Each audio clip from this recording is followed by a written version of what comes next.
అసలు అమ్మవారి తత్వంలో ఉందండి ఆ గొప్పతనం.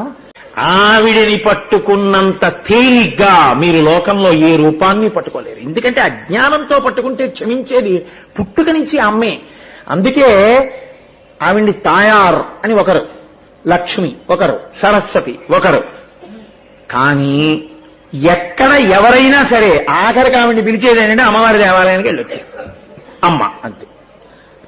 ఏమీ తెలియని వాడికి పోలేరమ్మ, అన్నీ తెలుసున్న వాడికి గాయత్రి, ఇంట్లో బిడ్డల్ని రక్షించడానికి ఊళ్ళో గంగానమ్మ, చక్కగా ఎప్పుడు కుటుంబాలు సంతోషంగా ఉండడానికి పెద్దింటమ్మ, ప్రతి సంవత్సరం కాస్త పప్పు అన్నం పులుసు అన్నం నైవేద్యం పెడితే కాపాడడానికి ఇంట్లో ఉన్న వాళ్ళందరూ అన్నం తిని సంతోషంగా ఈ సంవత్సరం ఉన్నవాళ్ళు వచ్చే సంవత్సరం ఒకటి తగ్గిపోకుండా ఉండడానికి ఆ కుటుంబాన్ని కాపాడడానికి ఆ ఊరికి అధిదేవతగా నూకాలమ్మ.